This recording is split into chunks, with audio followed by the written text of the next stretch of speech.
একটা কথা বলছিলাম যে ইউরোপিয়ানরা আমাদের মধ্যে একটা জিনিস চাপিয়ে দিচ্ছে, এটা কি জানেন?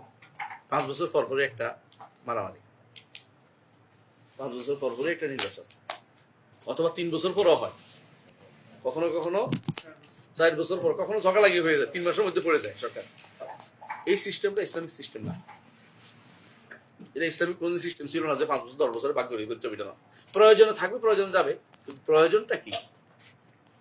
শরীয়ত বলছে মা সল্লু, যতক্ষণ সে ইসলামিক থাকবে, সালাত আদায়কারী হবে, ততক্ষণ পর্যন্ত সরাসরি তাকে পরিবর্তন করার কথা শরীয়ত বলে না। তার নীতি পরিবর্তনের জন্য তাকে আপনাকে বলবেন যে এটা ঠিক নয়, এটা ঠিক নয়। একজন মানুষ আমৃত্যু শাসক ছিলেন, আবু বকর, ওমর, ওসমান, আলী, মুআবিয়ার জন্য কত বছর শাসক ছিলেন জানেন? 40 বছর, 20 বছর আমির আর 20 বছর খলিফা। বুঝাতে পারছি? তখন সাহাবা একরাম জীবিত। উমাইয়া খেলাফতে বেশিরভাগ সাহাবী জীবিত ছিল, উমাইয়া খেলাফতের সময় বেশিরভাগ সাহাবী জীবিত। তারা কিন্তু বিরোধিতা করে না। এর আমাদের মাথার ভিতরে ঢুকে আছে সরকার বিরক্ত। আপনারা যেভাবে প্রশ্ন করতেছেন আমাকে, মানে এটা আমাদের সগুলিয়ার শাগল, যেটাকে বলে আরবরা, মানে এটা আমার একমাত্র, আর কোনো কাজ নেই। আমাদের দায়িত্ব সরকার পরিবর্তন না, আমাদের পলিসি পরিবর্তন, নিয়ম পরিবর্তন, সরকার সিস্টেম পরিবর্তন, এটা দরকার আমাদের বেশি। যদি সরকার ইসলামিক চালায়, সে পরিবর্তন করে, আমাদের কোনো নীতিবিদের পড়া ইসলামিক নীতি নাই, কেউ বলতে পারবে এটা নাই। যদি একমত হয়ে যেতে আমি পরিবর্তন করবো, আমরা এটা আলাদা কথা, জায়েজ আছে, না জায়েজ বলতেছি না আমি, যে আমি 5 বছর 10 বছর পরে পরিবর্তন করে দেবো প্রয়োজনে। এগুলো একসাথ হইতে পারলে, একমত হইতে পারলে এটা আলাদা কথা। যে আমরাই অনেকে আর চাচ্ছি না, উনি অসুস্থ হয়ে গেছে, বুড়ো হয়ে গেছে, চোখে দেখে না, কারণ সরকারের কিছু শর্ত আছে, রাষ্ট্রপ্রধানের কিছু শর্ত আছে, এটা একটা কথা। তৃতীয় কথা হচ্ছে রাষ্ট্রপ্রধান পরিবর্তন করবে কে? রাষ্ট্রপ্রধান পরিবর্তন কেন করতে হবে? দুইটা পরিবর্তন করবে, ইসলামিক দৃষ্টিতে পরিবর্তন করবে আহলুল হাল ওয়াল আকদ, যাদেরকে বলা, যারা গিরা লাগাইতে পারে, গিরা খুলতে পারে। আহলুল হাল অর্থ খোরা, আকদ তো লাগান, গিরা লাগাইতে পারে, গিরা খুলতে পারে, বুঝলেন তো? ইসলামের দৃষ্টিতে নারীদের কোনো ভোট নাই, আপনি মানবেন তো? এটা তো নারী ভোটও পাবেও না, দিবেও না, এটা আগে ঠিক করেন।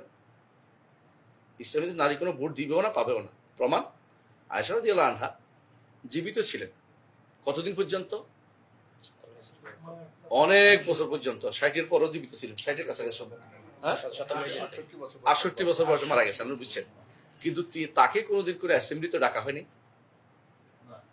ডাকা হয়েছে সদস্য হিসেবে, অথচ উম্মতের বেশিরভাগ মাসলা কার থেকে আসছে? ওখান থেকে হয়েছে। আমি বুঝে সরাসরি যাইতেন, জানতেন, কিন্তু অ্যাসেম্বলিতে স্থান দেন নাই না, এটাই নিয়ম। আমি বলতে চাচ্ছি এটা কোনো ভোটও নাই, পাবেও না, নিবেও না, এটা শরীয়তের বিধান। সাধারণ মানুষও ভোট দিবে না। ইসলাম আহলুল হাল যে নামাজ পড়ে, নামাজি হইতে হবে 1 নম্বর শর্ত। আমাদের দেশে নামাজি হইতে হলে শর্ত দিলে কত মানুষ ভোট পাবে না, ভোট দিতে পারবে না, পাবেও না, দিবেও না। যে নামাজ পড়ে না সে ভোট পাবে না ইসলামের দৃষ্টিতে, যে নামাজ পড়ে না সে ভোট পাবে না, দিবেও না, দিতেও পারবে না, নিতেও পারবে না। কাফের তো দূরের কথা, এখন তো কাফের তো ইসলামিক বানায় আপনার ভোট দিচ্ছে, কাফের ইসলামিক বানাই দিচ্ছে সব। কোন ইসলাম? কারণ আপনার গণতন্ত্র মানতে হচ্ছে। এখন গণতন্ত্র মানে আমার চাইতে হবে কেন? ওটা পরিবর্তন করতে হবে, ওইটা পরিবর্তন করতে, আমার তো জনগণের মত পরিবর্তন করা দরকার, সিস্টেমটা পরিবর্তন, পুরো সিস্টেম তো পরিবর্তন দরকার আমার। সিস্টেম ঠিক রেখে আপনি উপর দিয়ে যদি কোনো কেবল সারাদিন কেউ রং দেন, ভিতরে যদি কোনো আপনার উইপোকা থাকে, আপনার জীবনে কোনোদিন রং থাকবে না, উইপোকা এটা খাই ফেলবে এই ঘর। আপনার পুরো সিস্টেম পরিবর্তন করা দরকার। এই সিস্টেম পরিবর্তন যদি আমরা যদি কোনো ইসলামিক লাগিয়ে দিতাম সবাই, ভালো হইতো, আমাদের ভাইরা বুঝতে পারতো। কেউ না, হাজিরা প্রতি বছর আসে ভাই, হাতছাড়া করে ফেলো। হাজিরা তো আসে, এই দেশে হাজিরা আসে, কত পার্সেন্ট হাজ করছে বলেন তো? লাভবাহিকের যে দাবিটা পূরণ করছে কেউ? লাভবাহিকের দাবিটা পূরণ করলে কিন্তু আমাদের দেশে কেউ আর হারামে যেতে পারে না। বললাম এখান থেকে গিয়ে তো সে আবার সেই যে দল, যে গোষ্ঠী সেই গোষ্ঠী, যে হারাম সে হারাম, যে কুকুর সেই কুকুরের ভিতরে লিপ্ত আছে। আমি ভুল বলছি? আপনারা চিন্তা করে দেখেন, তাহলে আপনি বুঝেন যে পরিবর্তনের কারণ থাকতে হবে একটা, আর পরিবর্তনের সিস্টেম থাকতে হবে। কোন জায়গাটা যেখানে কুফুরের প্রতিষ্ঠিত, আপনি এখানে কি পরিবর্তন করবেন? আপনার পরিবর্তন ইমান দরকার, আপনার পরিবর্তন ইমান দরকার, সবার আগে ইমান দরকার, ইমান পরিবর্তন দরকার। আপনি যে ইমানটা আছে, ইমানটা শুদ্ধ না। আপনি যে বলি মনে করছেন পরিবর্তন কেমন? রাষ্ট্রপ্রধান পাগল হয়ে গেছেন কেন? আমাদের থেকে তো রাষ্ট্রপ্রধান হয়, কামা তাকুন ইউআল্লাহ আলাইকুম, তোমরা যেমন হবে তোমাদের শাসক তেমনি হবে। আমার মধ্যে, আমার গ্রামের মধ্যে, বাসার ভিতরে মানুষগুলিকে আমি কি ইসলামিক বানাইতে পারছি?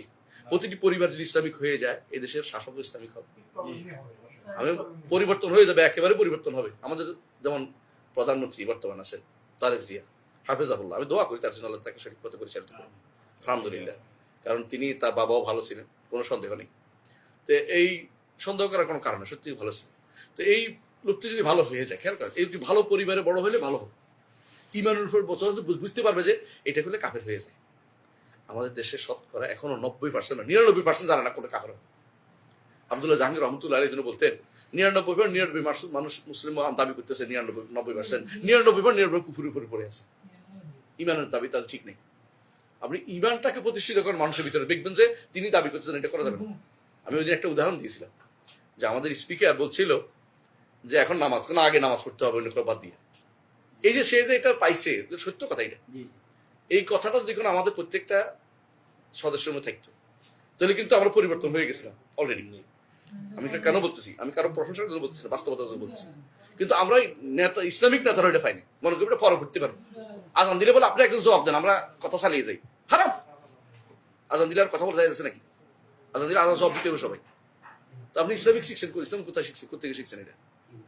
তো বোঝা গেল যে আমাদের মূল সমস্যা কোথায়, ওটা আমরা চিন্তা করি। এখন পরিবর্তনের চেষ্টা কি করে করতে হবে এটা আমরা বলতেছি এখন। যদি দেখেন যে আপনার পরিবর্তন করতেই হবে, ইসলামের বলে পরিবর্তন করতেই হবে। যেমন ইমান নাই, তাহলে ইমান থেকে বাইরে চলে গেছে, তাকে পড়ানোর সুযোগ নাই। আপনি দেখতে হবে 1 নম্বর হবে তাকে সরানো হচ্ছে না সরানো উত্তম কিনা, সরাইলে এর চেয়ে বড় বিপদ আসবে কিনা দেখতে হবে আপনি। 2 নম্বর হচ্ছে সরানোর জন্য ইসলামের পরিবর্তন শাসন নিয়ে 3টা সিস্টেম দিচ্ছে। একটা হচ্ছে আগের শাসক ভালো দিনই হবে, কিন্তু পরের শাসকের কথা নাম বলে যাবে। যেমন কি বলছেন, আবু বকর ওমরের নাম বলে গেছেন সরাসরি। আরেকটা হচ্ছে তিনি উচ্চ কক্ষে বলে যাবেন, যেমন ওমর রাদিয়াল্লাহু উচ্চ কক্ষে বলে গেছেন, 6 জনের মধ্যে রেখে গেছেন, নাম বলে গেছেন। উচ্চ কক্ষ কারা হতে পারবে? যারা নামাজি। আবার বলতেছি বেনামাজি কি উচ্চ করতে পারবে? তাহলে আমাদের দেশের কমিউনিস্ট রাজনীতিগুলো বন্ধ হয়ে যাবে, তথাকথিত সেগুলো রাজনীতি বন্ধ হয়ে যাবে। এগুলি রাজনীতি, এগুলো শয়তানি রাজনীতি বলে এতক্ষণ ধরে যা আপনারা বলতেছেন রাজনীতির কারণ হচ্ছে এগুলো শয়তানি রাজনীতি, শয়তানি জিনিস। এটা কিসের রাজনীতি? রাজনীতির নামগুলি রাজনীতি কখন হয়? ইসলামী দেশের রাজনীতির ক্ষমতা যাওয়ার পরে রাজা যেটা করবে এটার নাম রাজনীতি। ক্ষমতা যাওয়ার আগে আমরা যেটা করি এগুলো একটা রাজনীতি না, এগুলো ভাওতাবাজি। এগুলি পাশ্চাত্য গণতন্ত্র রাজনীতি, এগুলি কিসের রাজনীতি? ইসলাম এগুলো কোনদিন বলে নাই, ইসলামিক সিস্টেম বলে নাই। রাজনীতি করবে রাজা। এই জন্য দেখবেন আপনি আহকামুস সুলতানিয়া পড়েন, মাওয়ার্দির, অথবা এই যে যতগুলো বই আছে ইমাম ইবনে তাইমিয়ার সিয়াসা শরিয়া পড়েন, দেখতে হবে শাসক কিভাবে তার শাসিত অঞ্চল চালাবে, এটার নাম রাজনীতি। আপনি আমি যেটা করছি রাজনীতি নেই। ইসলামের রাজনীতি আর রাষ্ট্রনীতি একরকম। আর আপনাদের রাজনীতি হচ্ছে কিভাবে কারো ফেলে, কিভাবে মিথ্যা কথা বলে, কারো কিভাবে ঘায়ল করে, কিভাবে বক্তৃতা দিয়ে মানুষকে ঠান্ডা করে আমি ক্ষমতা কিভাবে এসি চিন্তা করে বসে আছি, কিভাবে কার বিরুদ্ধে কারে লাগাইতে পারে, এই সিস্টেম ইসলামে নাই। এগুলো পুরোটাই হারাম কাজ। পরিবর্তন 2টা সিস্টেম বলছে, একটা কি আগের শাসক বলে যাবে, আরেকটা কি উচ্চ কক্ষে নির্ধারণ করে দেবে, আরেকটা হচ্ছে জনগণ একসাথে একজনকে মেনে নিবে। যেমন কে করছে, আলী রাদিয়াল্লাহু আনহুকে সবাই মেনে নিছে। এই 3টেই তো আমাদের অনুমোদিত। সমস্যা হচ্ছে কি, এই অনুমোদন তো আমাদের কাছে আছে, আপনি যেটা করছেন এটা তো নাই, গণতান্ত্রিক পদ্ধতি নাই তো ইসলাম। এই পদ্ধতিটা মোটেই নাই। এই পদ্ধতি যদি কোনো হইতো, কথার কথা যে ভোট দিচ্ছে পুরুষে দিবে, ভোট দিচ্ছে নামাজিরা দিবে, ভোট পাচ্ছে নামাজিরা পাবে, ভোট দিচ্ছে নামাজিরা দিচ্ছে, বুঝে আসছে কথাটা পুরুষে, তাহলে কিন্তু আপনার এই ভোট এটা দিচ্ছে এটা দূষণীয় না, বাক্সের ভিতরে দিচ্ছে এটা দূষণীয় হইতো না। দূষণ হচ্ছে কে দিচ্ছে, কি দিচ্ছে, কার জন্য দিচ্ছে। একজন মানুষও বলতেছে না যে আমি ক্ষমতায় গেলে ইসলামিক রাষ্ট্র, ইসলামী আইনটা আবার বাস্তবায়ন করবো, আল্লাহ যে ইসলামী বাস্তবায়ন না করতে ইমান থাকে না, আমি এটা করবো। এটা তো আসতেছে না আপনার কাছে, এটার জন্য আসতে পারে না। ভোট দিতে চাই না, ভোট চাই না। আপনি যেহেতু এটা চান, আপনার কাছে ভোটের জন্য আসবো না, কারণ আপনার ভোট দিয়ে লাগবে, ভোট আসবে না। এগুলি কিসের ইসলাম, কিসের পরিবর্তন? এগুলি এভাবে পরিবর্তন হবে না। আপনার আমার এই জন্য পরিবর্তন দরকার কিসের? পুরো সিস্টেমটাই পরিবর্তন দরকার। এই সিস্টেম ইসলামিক না, আপনাকে জানতে হবে। ইয়েস, দাওয়াত ছাড়া ওটা হবে না। আপনি প্রথম দাওয়াত দিয়ে আপনি সবকিছু ঠিক করতে হবে। এর বাইরে আপনি যত সিস্টেমে এখন আসছে না, এগুলি বেহুদা, কোনো কাজে আসবে না। এগুলি বেহুদা, এগুলি পিছনে হাইটে আপনি সময় নষ্ট করেন না। এগুলি আপনাকে প্রচুর পরিমাণে কাজ করতে হবে। আমাদের দেশের কাজের ক্ষেত্র প্রচুর, মানুষ বেশি। হাজি যারা তাদের ঠিক করতে পারিনি আমরা, এর চেয়ে বেশি ঠিক করবো কোথায়? হজে আসছে তাও ঠিক করতে হবে, লাভবাহিকের অর্থ বুঝাইতে পারিনি। লাভবাহিকের অর্থ বুঝালে একজন মানুষ কি অন্য কোন দল করতে পারে?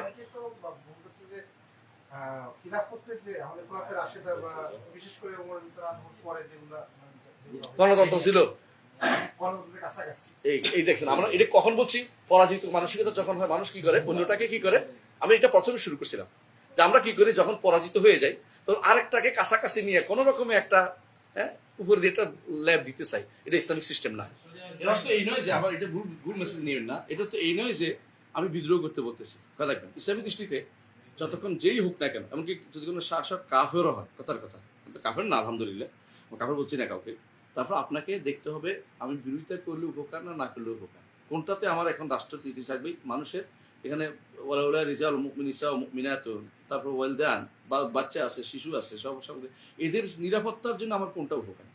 আমি তাকে বায়াত দিতে পারি না, কিন্তু আমি তাকে বায়াত দিতে পারছি না কারণ সে আমার শাসক হতে পারে নাই, ইসলামিক শাসক হতে পারে নাই, কিন্তু আমি রাষ্ট্রের নিরাপত্তার স্বার্থে আমাকে অনেক কিছুই মেনে নিতে হচ্ছে বলে আমরা মেনে নিই। কিন্তু এগুলি কেউ আমাদের আসল ইসলামিক শাসক বলতে দাবি করতেও বা নিজেরাও করে না, আমরা তাদেরকে ইসলামিক শাসনের সেই কোনো বিধান আমরা তাদেরকে দিতে পারবো না। কথা বুঝতে পারছি? জি, জাযাকুমুল্লাহ খাইরান শেখ। জাযাকাল্লাহ।